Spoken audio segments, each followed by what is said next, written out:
안녕하세요. 사연을 부탁해입니다. 오늘의 사연을 소개하겠습니다. 대학을 졸업하고 취업 준비를 하고 있던 어느 날 아버지가 말을 꺼냈습니다. 앞으로 진로는 어떻게 할 참이야? 이제 슬슬 경영승계 받을 생각해야지. 아버지가 기대 가득한 표정으로 물었는데요.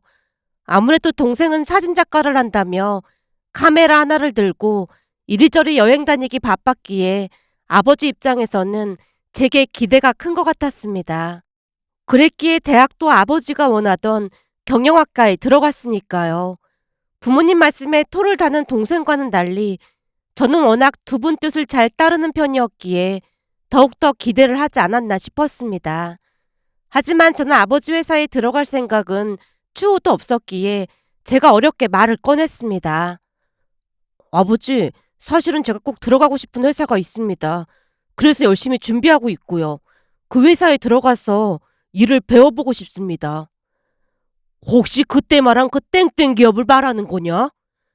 네, 꼭 합격해서 그 회사에 들어가고 싶습니다.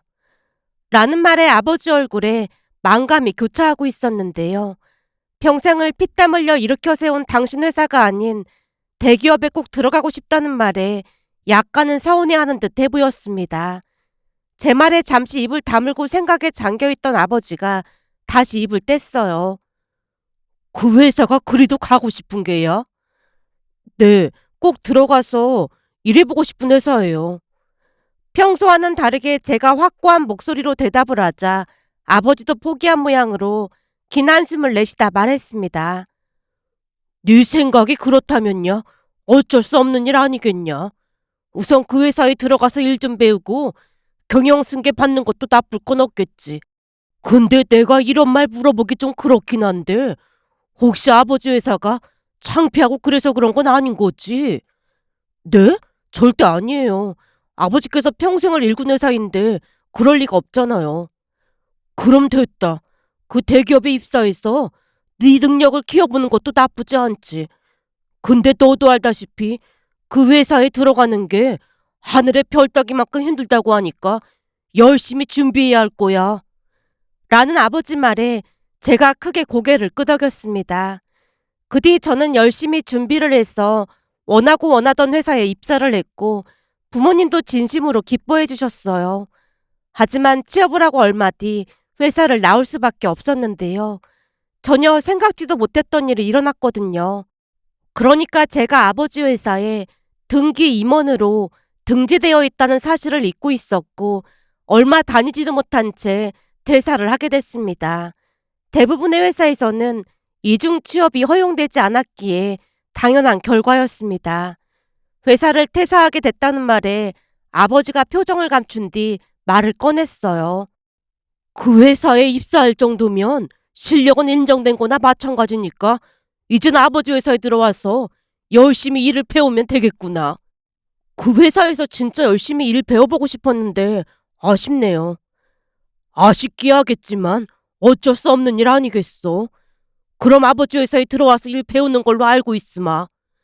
라며 아버지가 자리에서 일어나 서재로 들어갔는데요. 아버지가 서재로 들어가자마자 동생이 조용히 입을 뗐습니다. 내가 볼 때는 형이 아버지한테 속은 거야. 속다니? 그게 무슨 말이야? 사업을 그렇게 오래 하신 아버지가 그 사실을 몰랐을까? 이미 다 알고 있었을걸? 한마디로 형이 사업을 물려받게 하려고 그런 것 같다는 말인 거지. 형이 너무 착하니까 아버지가 더 그러는 거야. 네가 아버지 회사에서 일하는 거 치를 떨어 하니까 나라도 대를 이어야 하는 게 맞긴 하잖아. 아버지 입장에서는 그럴 수도 있지 뭐. 제가 대수롭지 않게 말하고 넘겼는데요. 물론 동생 말처럼 아버지가 계획하고 그런 걸 수도 있겠지만 평소 우리 부모님이 우리를 아낌없이 사랑해 주셨다는 것을 그 누구보다도 잘 알고 있기에 아버지 마음을 헤아리려 노력하고 또 노력했습니다. 그렇게 아버지 회사에서 일을 배우게 됐고 어느 날은 식사를 하던 중 어머니가 조용히 물었어요. 준영이는 만나는 사람이 있는 것 같은데 집에 인사는 언제 시킬 참이야? 어머니가 그걸 어떻게 알았어요? 네가 그렇게나 티를 내고 다니는데 우리가 어떻게 모를 수가 있겠어. 제가 티를 냈다고요? 그래. 방에서 허구한 날 통화하고 그러는데 어떻게 모르겠어. 뭐 하는 사람이야? 어떻게 만난 거야? 어머니가 호기심 가득한 눈빛으로 물었습니다. 그때 입사했던 땡땡 기업에서 만난 사람인데 회사 그만둔 뒤로도 연락하다 보니까 사귀게 됐어요. 그래? 그럼 우리한테 인사시켜줘봐. 그게 저도 양과에 인사하자고 말을 해봤더니 수진이네 집 형편이 좋지 않다 보니까 눈치를 보는 것 같아요. 제가 사장 아들이라는 말 듣고 저한테 헤어지자고 그랬었는데 제가 한번 붙잡았었거든요. 사람만 괜찮으면 되지. 그게 무슨 상관이라고 그래. 우리는 아무래도 상관없으니까 한번 데리고 와봐. 어머니 말에 제가 알았다고 대답을 했고 얼마 후 여자친구를 설득해서 집으로 데리고 왔지만 역시나 부모님은 아내의 배경에 큰 관심이 없어 보였어요. 바르게 잘 자랐다고 몇 번이나 칭찬을 했으니까요. 그렇게 우리는 순탄하게 결혼을 했고 지금은 딸 하나를 키우며 잘 살고 있습니다. 결혼할 때 아내가 혼수랑을 많이 못 해왔기에 장인 장모님과 아내가 많이 눈치를 봤지만 우리 가족 누구도 그런 것에 신경 쓰지 않았습니다. 그 부분에 대해 처갓댁 가족들도 많이 고마워했기에 우리는 한동안 큰 문제 없이 잘 살았습니다. 하지만 어느 가정에든 크고 작은 문제가 있기 마련이잖아요. 우리 가족에게도 골칫덩어리가 있었는데요. 바로 아내의 여동생인 처제 때문에 이런저런 문제들이 생기기 시작했습니다. 처제는 학창 시절부터 공부도 안 하고 나돌아다니기 바빴다고 합니다. 그러다 보니 지방에 있는 대학에 겨우겨우 들어갔다는데 대학에서도 공부를 어찌나 안 했던 것인지 겨우겨우 졸업을 했다고 합니다. 그랬으니 취업이 될 리가 없었고 취업 준비를 한다는 핑계로 집에서 뒹굴거리기만 했다네요. 본인 스펙은 생각하지도 않고 눈만 높아서 졸업 후 3년이 넘게 백수로 지냈다고 했으니까요. 그러는 동안 아내에게도 돈을 많이 뜯어갔던 모양으로 장인 장모님뿐만 아니라 아내도 처제라고 하면 혀를 내두를 정도였습니다. 그런데 아내는 처제와는 다르게 워낙 성실한 사람이었던지라 공부도 잘했고 번듯한 대기업에 들어가서 결혼까지 해서 잘 살고 있었으니 처제가 아내를 눈의 가시로 여겼던 것 같았습니다. 시간이 지날수록 처제의 심술이 늘어만 갔으니까요. 그러던 어느 날은 처갓댁에서 저녁밥을 먹고 상을 물리는데 처제가 마치 저 들으라는 듯이 말을 꺼냈습니다. 요즘은 사위들이 처가에서 밥 먹고 난 다음 설거지도 하고 심지어 밥까지 해서 처가 식구들한테 대접한다고 하던데 형부는 사장 아들이라 그런지 손 하나 까딱 안 하네요. 역시나 처제가 비아냥거리며 말을 했지만 하루 이틀 그런 것이 아니었기에 그냥 꾹 참고 말았는데요. 처제 말을 듣고 있던 장모님이 버럭했습니다. 네 형부한테 그따위 소리 할 생각하지 말고 평생 집에서 먹고 노는 너나 좀 도울 생각해. 백수주자에 띵가띵가 먹고 놀면서 형부한테 그게 할 소리야? 엄마 아빠가 이러니까 형부가 더 기고만장인 거야. 돈 좀 있다가 우리 집 무시하잖아. 네 형부가 우리를 무시하긴 뭘 무시했다고 그래. 오히려 사돈 양반 두 분이 너무 잘해줘서 엄청 눈치 보이는구만. 잘해주긴 뭘 잘해줬다고 그래? 네 언니 출산하고 난 뒤에도 한동안 도와주는 사람까지 보내주고 해서 고생도 덜 했는데 당연히 고마운 거지. 그거에 형부네 핏줄을 낳아줬으니까 당연한 거지. 쓸데없는 소리 할 거면 네 방에 들어가서 잠이나 자. 어디다 대고 네 형부한테 그따위 소리라고 앉았어. 네 주제에 네 형부 같은 신랑감을 만날 수나 있을 것 같아? 어디서 귀한 우리 사이한테 막말을 하고 있어. 라며 장모님이 일방적으로 제 편을 들자 처제가 입을 삐죽이며 방으로 들어가 버렸습니다. 조금 전에도 말씀드렸다시피 결혼할 때 신혼집부터 우리 부모님이 다 해주셨기에 장인 장모님이 항상 미안해 하셨거든요.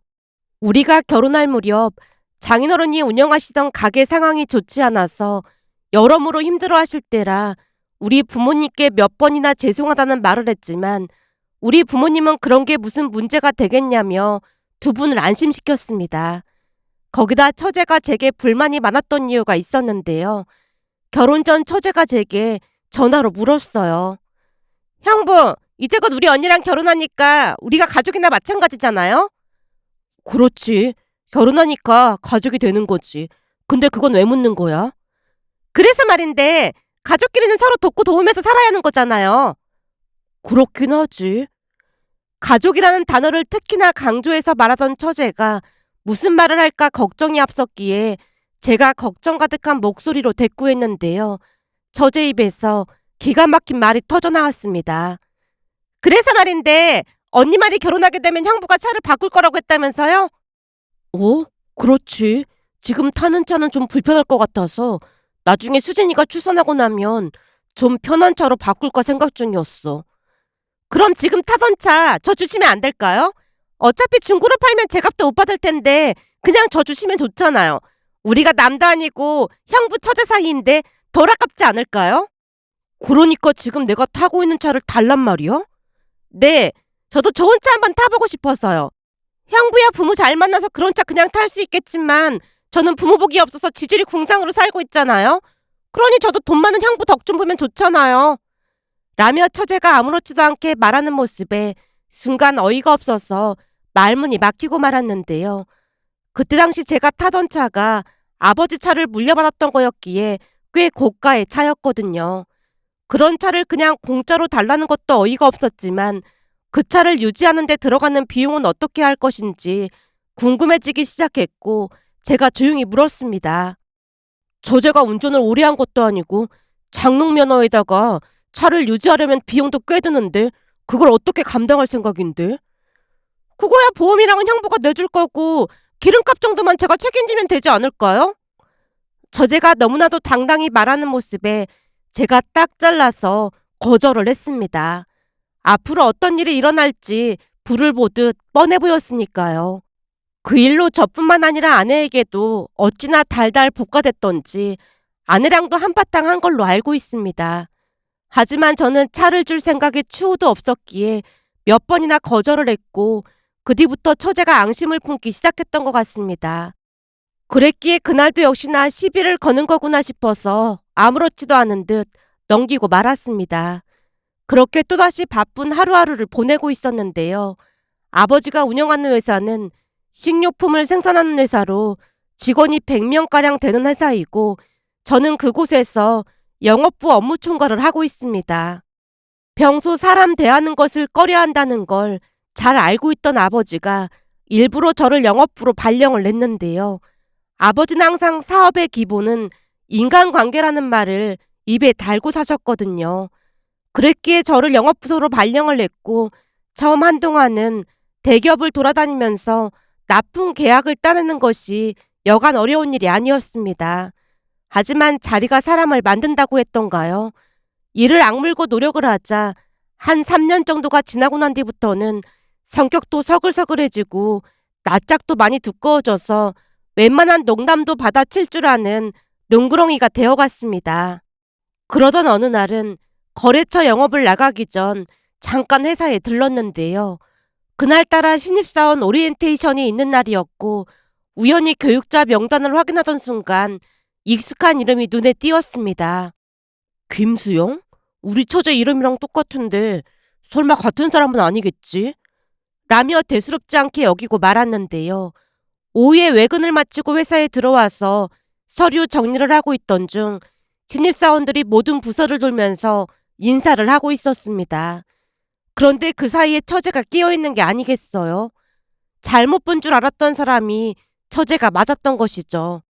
처제와 눈이 마주친 순간 얼음이 되고 말았는데요. 그런 제 마음을 아는지 모르는지 처제가 제게 살짝 윙크를 하며 활짝 웃고 있었습니다. 그 모습에 한동안 당황한 채 할 말을 잃고 말았습니다.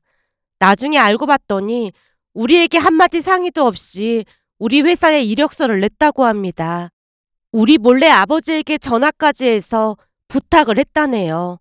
그날 인사팀장에게 물었더니 선뜻 말을 못한 채 얼버무리는 모습에 본가에 가서 다급한 목소리로 아버지에게 물었어요. 아버지, 혹시 처제 입사시킨 거예요?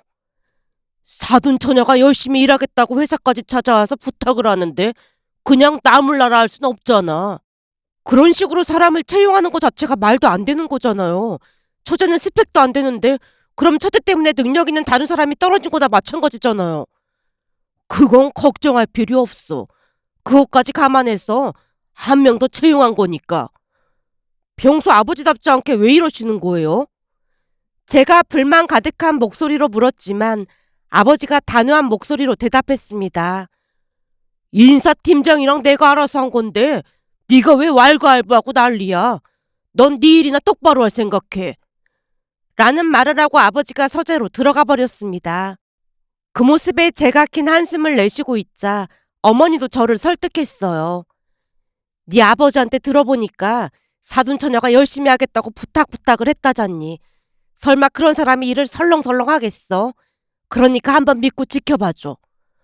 어머니 아버지가 처제를 몰라서 그러는 거예요. 처제는 집사람과는 완전 딴판이란 말이에요. 아마 나중에 크게 후회하실 거예요. 어차피 중요한 일을 맡길 것 같지도 않던데 무슨 큰일이라도 있겠어? 라며 어머니가 대수롭지 않게 대답했습니다.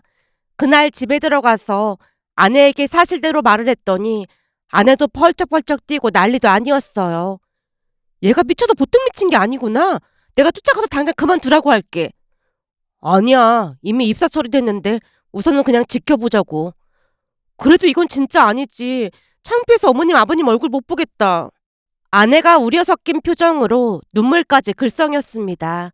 그리고 그 뒤 우리의 예상대로 처제가 사고를 치기 시작했는데요. 그나마 덜 힘든 구매부로 발령을 냈는데 그 이유는 그냥 단순한 업무라고 할 정도로 기존에 하던 대로만 하면 되는 업무였거든요. 그런데 그 단순 업무조차도 제대로 못해서 허구한 날 사고를 쳤습니다. 가령 이런 것들이었는데요. 자재 구입비로 2천만 원을 입금해야 하는데 0을 하나 더 붙여서 2억을 입금해서 회사가 발칵 뒤집어지고 말았습니다. 하지만 심각성을 전혀 인지조차 못한 채 6시면 칼퇴근을 했고 아버지가 저를 불러서 조용히 말했어요. 네가 가서 해결하고 와야지. 별 수 있겠어. 가서 실수해서 죄송하다고 사과드리고 해결하고 와. 거기도 법인 통장에서 돈이 왔다 갔다 하는 거라 담당자가 진짜 곤란해할 텐데. 그렇게 제가 뭘 했어요. 분명히 사고 칠 거라고 했잖아요. 앞으로 이런 일이 한두 번이 아닐 텐데 어떻게 하실 거예요? 라는 말에 아버지가 긴 한숨만 내쉰 채 말을 아꼈습니다. 그렇게 저는 거래처 회계팀에 찾아가서 죄송하다고 읍수를 하고 거래 내역을 정정하고 돌아왔습니다. 물론 그 일을 아내에게 알리진 않았습니다. 알려봐야 아내가 큰 스트레스만 받을 게 뻔해 보였으니까요. 다만 처제가 제게 미안하다고 사과 한마디는 하지 않을까 하는 일말의 기대를 하고 있었지만 다음날 처제는 도리어 1시간이나 늦게 출근을 했습니다.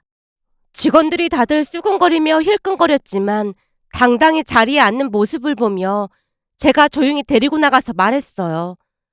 처제, 회사에서 근태는 기본 중에 기본인 거야. 저도 그 정도는 알고 있어요.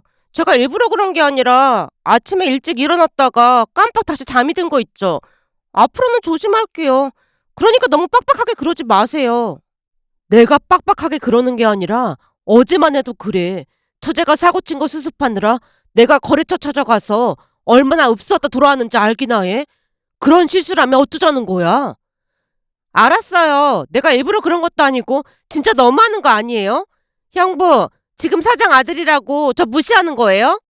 적반하장이라더니 처제가 오히려 버럭했습니다. 그 뒤에도 처제는 이런저런 사고들을 치고 다녔고 직원들도 다들 불편해했습니다.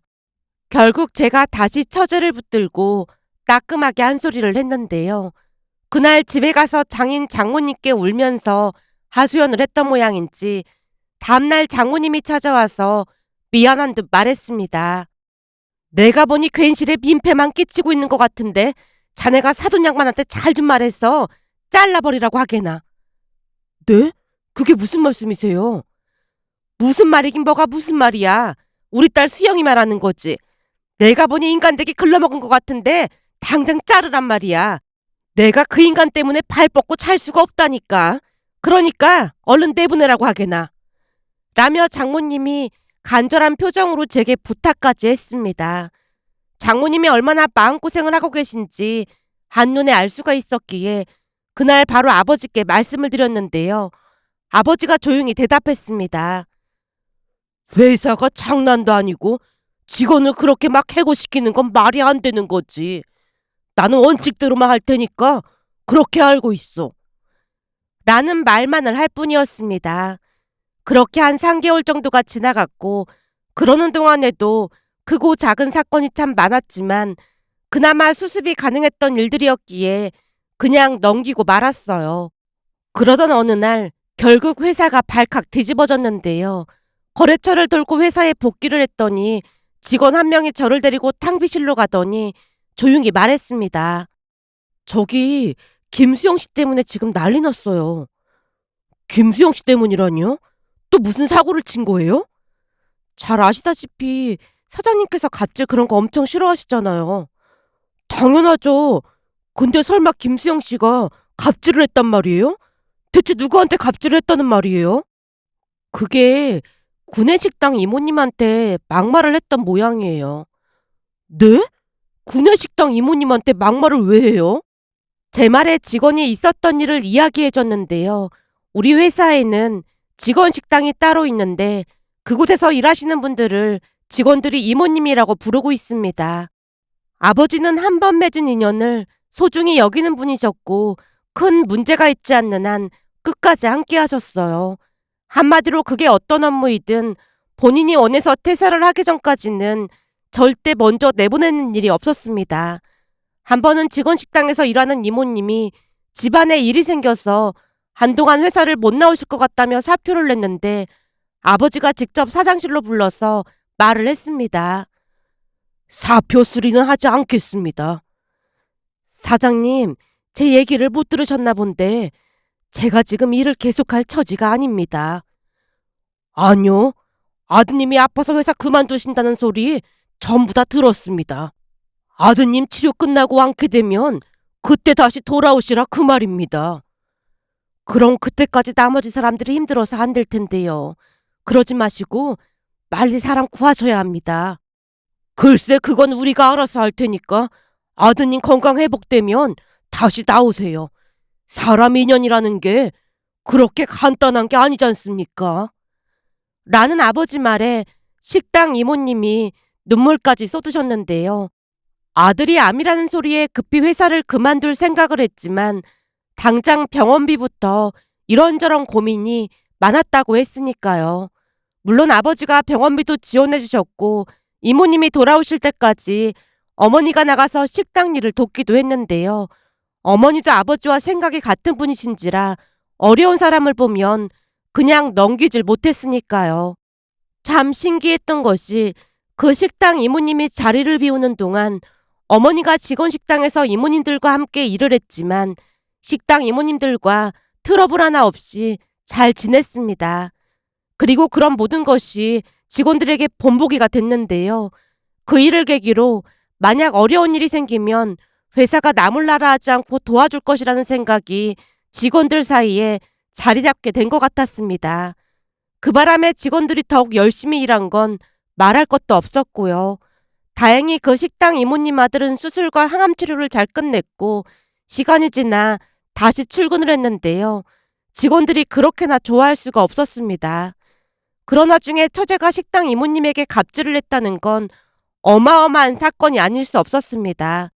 그날 직원에게 자세한 이야기를 들어보니 그날따라 겉절이가 조금 싱거웠던 모양이었다는데 처제가 이모님에게 가서 따졌다네요. 겉절이가 조금 싱거운 것 같은데 제 거는 다시 해서 가져다 주세요. 예? 다시 해서 가져다 달라니요? 그게 무슨 말씀이세요? 많이 싱거우세요? 그럼 다음부터는 우리가 신경 좀 쓸게요. 죄송합니다. 라며 식당 이모님이 달래듯 말을 한 모양인데요. 순간 처제가 버럭했다네요. 뭐라고요? 많이 싱거우세요? 이걸 어떻게 먹어요? 저기 혹시 제가 누군 줄 알고나 그런 말을 하는 거예요? 누군 줄 알다니요? 그게 무슨 말이에요? 아줌마가 잘 모르는 것 같아서 미리 말해주는 건데요. 사실 여기 회사 사장님이 우리 언니 시아버님이시거든요. 그러니까 저도 이 회사에서 실세다 그 말이에요. 그래서요. 그게 뭐가 중요하다는 거죠? 저기 아줌마, 지금 내 말을 잘 못 알아들은 것 같은데 여기 사장님이 우리 언니 시아버님이라니까요. 그러니까 그게 뭐가 그렇게 중요하다는 거죠? 진짜 어이가 없네. 내가 아줌마 잘리게 해줘봐요. 어디서 감히 꼬박꼬박 말대꾸라는 거예요. 라며 처제가 식당 이모님에게 삿대질까지 하면서 고래고래 소리를 질렀고 일부 직원들이 그 모습을 전부 촬영까지 했다네요. 결국 잠시 후 인사팀장이 쫓아와서 처제를 말리고서야 조용해졌다고 하는데요. 그 뒤 인사팀장님이 아버지에게 사실대로 말을 했던 모양으로 아버지가 처제를 불러서 불같이 화를 냈다고 합니다. 김수영 씨, 여지껏 우리 회사에서 이런 일이 단 한 번도 없었는데 신입사원이 어디 회사에서 갑질을 하는 겁니까? 사돈 어르신, 제가 일부러 그런 게 아니라요. 사돈 어르신이라니요. 김수영 씨는 회사가 장난인 것 같습니까? 회사가 놀이터인 줄 아는 거예요? 아니, 그게 아니라 저는 그냥 음식 맛이 이상해서 충고해 드린 것 뿐인데. 사람마다 입맛이 다 다르기 마련이고 많은 직원들 음식을 하다 보면 음식이 입에 안 맞는 사람도 있기 마련인데 겉절이를 다시 만들어서 대령하라고 했다면서요. 지금 그게 말이 되는 소리입니까? 김수영 씨 때문에 지금 식당에서 일하시는 분들이 단체로 회사 그만두겠다고 난리도 아닌데 어떻게 책임질 겁니까? 책임이라니요. 그분들이 단체를 그만두시면 김수영 씨가 직원들 식사를 책임져야 할 겁니다. 네? 제가요? 당연한 거 아니겠습니까? 그러니 당장 가서 식당 이모님들께 진심으로 사과하세요. 라는 아버지 말에 처제가 식당으로 가서 머리 숙여 사과를 했다는데요. 며칠 뒤 아버지가 저와 처제를 다시 불렀습니다. 김수영 씨가 사과를 했는데도 식당 이모님들이 그만둔다고 하시니까 아무래도 김수영 씨가 한동안 식당에서 일을 해야 할 것 같습니다. 네? 제가 식당에서요? 식당 이모님들 말씀이 음식 만드는 걸 너무 우습게 하는 것 같다는데 음식 만드는 게 얼마나 힘든 일인지 직접 체험해 보세요. 저보고 진짜 직원 식당에서 일을 하라는 말씀이신 거예요? 처제가 눈을 동그랗게 뜨고 바라보자 아버지가 단호한 목소리로 말했습니다. 내가 이런 말까지는 안 하려고 했는데 지금까지 김수영 씨 때문에 회사가 손해본 게 한두 가지가 아닌 건 알고 있는 거죠. 그 와중에 식당 이모님들까지 그만두신다고 저러고 계신데 어떻게 책임질 겁니까? 난 평생을 사업을 한 사람인지라 손해보고는 절대 못 살거든요. 그래서 내가 지금까지 김수영 씨 때문에 손해본 걸 다 확인해봤더니 그게 어마어마하던데 그걸 돈으로 변상을 하던지 아니면 직원 식당에서 일을 하면서 회사를 다니던지 둘 중 하나를 선택하세요. 라는 말에 처제 얼굴이 새파랗게 질려 있었는데요. 평소 온화하기만 하던 아버지가 어찌나 무서운 표정으로 말을 하던지 저조차도 오금이 저릴 정도였으니까요. 그렇게 결국 처제는 직원 식당에서 일을 하게 됐습니다. 처음에는 울고불고 난리도 아니었지만 그러면 그럴수록 아버지가 강하게 나가자 기겁을 한 채 따를 수밖에 없었어요. 그도 그럴 수밖에 없었던 것이 직원 식당에서도 제대로 일을 하지 않거나 이모님들이 처제 때문에 불만을 제기하면 아버지가 장인 장모님을 찾아뵙고 처제 때문에 손해본 것에 대한 것들을 전부 청구하겠다는 말까지 꺼냈거든요. 하지만 나중에 알고 보니 장인어른과 짜고 더욱 그랬다고 했는데요. 처제가 워낙 망나니 짓을 하고 다니다 보니 그 못된 버릇을 고쳐보고자 두 분이 미리 짜고 그랬다고 했습니다. 그 뒤 처제는 직원 식당에서 이모님들에게 갖은 잔소리를 들으면서 일을 했고 처음에는 힘들어서 못하겠다고 난리를 쳤지만 이러지도 못하고 저러지도 못한 채 한동안 식당에서 일을 했습니다. 그런데 처음에는 엄청 힘들어하던 처제가 조금씩 식당 일에 적응을 해갔는데요. 나중에는 제법 음식도 잘 만들고 빠릿빠릿하게 일을 처리해 나갔습니다. 그렇게 처제는 한동안 직원 식당에서 일을 했는데 어느 날부터인가는 직원 식당 이모님들과 회식도 하면서 놀랍도록 잘 어울리는 듯해 보였어요. 그 모습에 장인 장모님도 마음을 놓는 듯해 보였는데요. 대학을 졸업한 뒤 내내 백수로 지내던 처제가 정신을 차리고 일을 하고 있는 것만으로도 만족하고 계셨거든요. 그런데 한 1년이 지났을 무렵 처제가 영양사에 도전해보고 싶다고 했고 방송통신대학을 다니면서 다시 공부를 시작했습니다. 그 모습에 가족 모두 그저 신기하기만 했는데요. 나중에 들어보니 직원 식당 이모님들이 영양사 자격증을 따라고 조언을 했다고 하네요. 물론 일과 공부를 병행하느라 많이 힘들어하긴 했지만 드디어 적성을 찾았다며 열성적으로 공부를 하는 모습에 가족들 모두 놀랄 수밖에 없었습니다. 그렇게 처제는 영양사 시험까지 합격을 했고 지금은 우리 회사에서 영양사로 열심히 일하고 있습니다. 며칠 전 처가댁에 갔더니 장모님이 눈물까지 글썽이며 말했어요. 사돈 양반한테 어찌나 감사한지 모른다니까. 덕분에 저 개망나니가 사람이 됐잖아. 어쩜 그런 생각을 하셨는지 모르겠어. 평생 사랑구실 못할 줄 알았는데 이제는 마음 좀 놓을 수 있겠어. 눈물까지 훔치는 장모님을 보며 아버지뿐만 아니라 처제를 사람 만든 직원식당 이모님들께 감사한 마음이 들어 이렇게 글 남겨봅니다. 오늘의 사연은 여기까지였습니다. 즐겁게 보셨다면 구독, 좋아요 부탁드립니다. 고맙습니다.